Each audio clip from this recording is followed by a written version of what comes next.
Queria trazer para vocês hoje uma reflexão muito importante sobre a mudança de comportamento. Uma reflexão que eu tenho feito frequentemente, especialmente a partir dessa quantidade abissal de livros que tem surgido com essa proposta de te ensinar a mudar o seu próprio comportamento. Geralmente a partir dessa roupagem do hábito, né? Hábitos atômicos, mini hábitos, micro hábitos, etc, etc. E todos têm por objetivo te ensinar a manusear o próprio comportamento para alcançar determinados resultados. Partindo do pressuposto, né, daí a noção de hábitos, que a constância no comportamento é um elemento central para alcançarmos determinados resultados.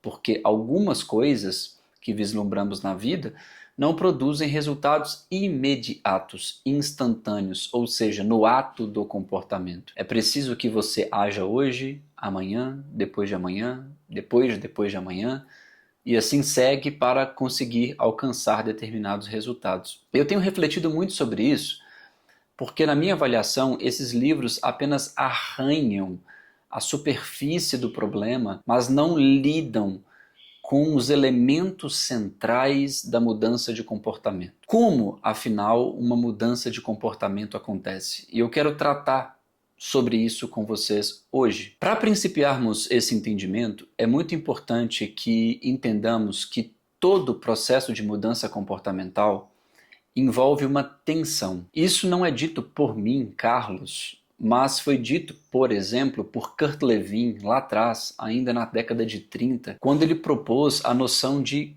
campo de forças. O que ele percebeu basicamente? Quando nós estabelecemos um objetivo, nós estamos automaticamente assumindo que algo nos falta. Há, de forma imediata, no instante em que você estabelece um objetivo, uma discrepância entre quem você é nesse exato instante e quem você deseja ser. Então esse é o primeiro elemento que se apresenta em todo e qualquer objetivo. Não interessa se você quer ler mais, se você quer introduzir o exercício físico na sua vida ou qualquer outra coisa. O ponto central é: quando eu estabeleço um objetivo, eu assumo para mim mesmo que isso me falta. Por óbvio, eu só posso desejar, eu só posso intencionar algo que não tenho. Então esse é o primeiro pressuposto a partir do qual devemos entender a mudança de comportamento. Quando eu faço isso, eu crio uma tensão, que foi justamente a percepção do Kurt Lewin. Por quê? Porque eu entendo que há uma diferença, há um hiato entre quem eu sou atualmente e quem eu desejo ser num futuro hipotético, quem eu desejo tornar-me, o resultado que desejo alcançar. Há uma diferença entre essas duas condições, a condição imediata e a condição desejada. E aí a percepção do Lewin foi a seguinte: olha, quando nós estabelecemos um objetivo, automaticamente isso produz uma tensão. E essa tensão decorre de um antagonismo de forças entre forças de propulsão, forças de condução, né, forças que te levam para onde você quer ir, e forças de restrição, forças que buscam lhe manter onde você está. Como eu já expliquei aqui em outras oportunidades, sempre que nós criamos um objetivo, sempre que iniciamos um processo de mudança comportamental, automaticamente convocamos para o jogo simultaneamente a resistência à mudança. Ou seja, toda mudança tem em si a resistência à mudança. E essa foi a percepção do Lewin em termos muito simples. Então, apenas para ilustrar, quando eu desejo algo, eu tenho forças que me propulsionam em direção àquilo. Eu posso, por exemplo, ter dentro daquilo que o Lewin chamou de campo de forças, né, em que essas forças entram em antagonismo, eu posso ter, a partir dessas forças de propulsão, recursos materiais. Determinados recursos materiais facilitam para que eu chegue naquele lugar. Eu posso ter determinadas competências e habilidades. Essas competências e habilidades me levam para aquele lugar. Eu posso ter uma rede de apoio. Pessoas que possuem uma rede de apoio possuem também um caminho mais pavimentado rumo àquele objetivo. Então nós temos determinadas forças que nos impulsionam, que nos levam para onde pretendemos ir.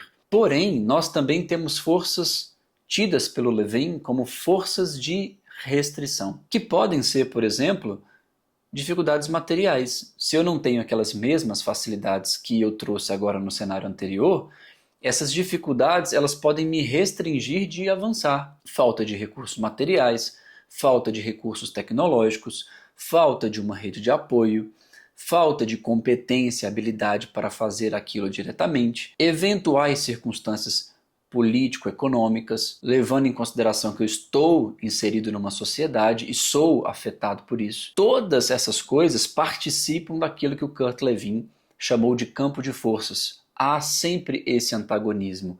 Quando eu principio uma mudança comportamental, automaticamente eu convoco para esse cenário as forças de propulsão e as forças de restrição. Não é possível apenas convocar um lado da história. Ou seja, a mudança sempre traz consigo a resistência à mudança. Todavia, a despeito dessas variações que acontecem num campo de força, e aí eu gosto muito da proposição do Ross Englehorn, que ele apresenta no livro How We Change. Eu até dei uma pausa no vídeo aqui para mostrar o livro para vocês, que é esse livro aqui, olha. How We Change. Não sei se o foco está colaborando muito. Que é um livro incrível sobre mudança de comportamento, infelizmente não traduzido para o português, porque ele vai analisar a mudança de comportamento para além da superfície, para além daquilo que é apresentado nesses livros, né? Essas dicas demasiadamente práticas como diminua o tamanho do comportamento, crie um gatilho para que você lembre do comportamento. São recursos sim importantes, mas eu diria que são recursos acessórios, não são questões fundamentais. Nós precisamos entender, reitero, como a mudança de comportamento acontece e nós estamos aqui agora falando sobre isso. Voltando à questão do Kurt Lewin, nós temos então essa compreensão do campo de forças. Dentro de um processo de mudança comportamental, eu tenho forças que me propulsionam e eu tenho forças que me restringem. Talvez a forma mais prática de compreender isso também é analisar sua própria rotina.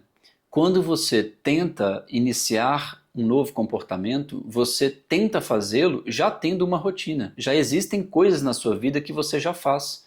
Ou seja, essas coisas exercem um certo papel de habituação que lhe servem como uma força de estagnação.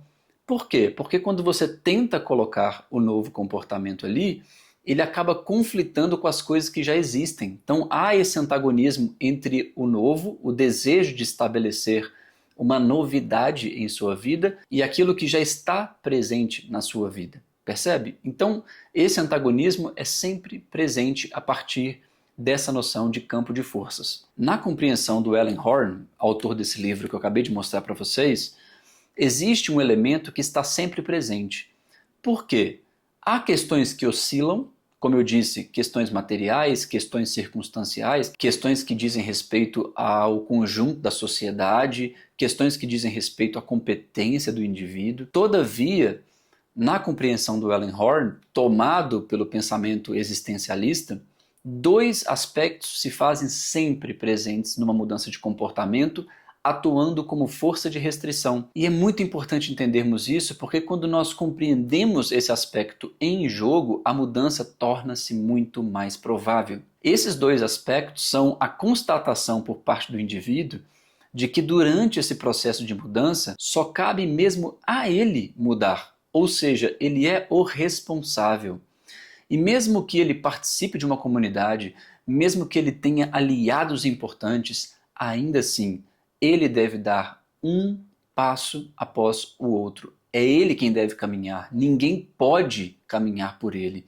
Esse ato é intransferível. E é isso que o Ellen Horn apresenta no livro. Ele diz, trata-se essa de uma força de restrição, porque isso é incômodo, a constatação da sua própria responsabilidade, a constatação da sua própria solidão é algo que dói. E a única forma de fazer cessar essa sensação, mesmo que momentaneamente, é você ou avançando rumo ao seu objetivo e convivendo com essa sensação, ou, o caminho mais fácil, simplesmente desistindo. Não à toa, quando nós falamos em mudança comportamental, a maior parte das pessoas desistem. É altamente provável, infelizmente, que você, iniciando hoje uma mudança de comportamento, desista ao longo do caminho. O que pode mesmo atenuar isso, e aqui está o meu papel em lhe passar essa informação, é o domínio do processo, é entender como o processo de mudança comportamental acontece. Então, se eu lhe explico, por exemplo, que a solidão sempre se faz presente,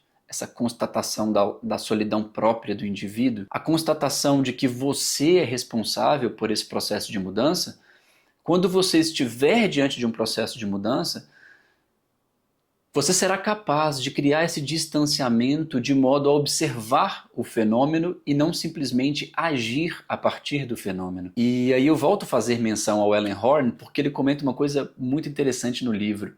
Ele diz que aprendeu mais com aquele livro Harold and the Purple Crayon, que é um livro infantil que tem um menininho que fica fazendo, ele tem um giz roxo e fica fazendo desenhos com esse giz roxo. Ele aprendeu mais sobre o existencialismo com essa peça infantil do que com Sartre, por exemplo. E aí, só para poder contextualizar, tá, gente? O Harold é um menininho mesmo, como disse, que tem um giz roxo e ele precisa, estando ali diante de uma tela em branco, né, de uma folha em branco, desenhar aquilo que ele quiser. E aí, por exemplo, ele desenha uma árvore frondosa, bonita, e aí, para proteger a árvore que ele criou, ele vai e desenha um monstro para vigiar a árvore.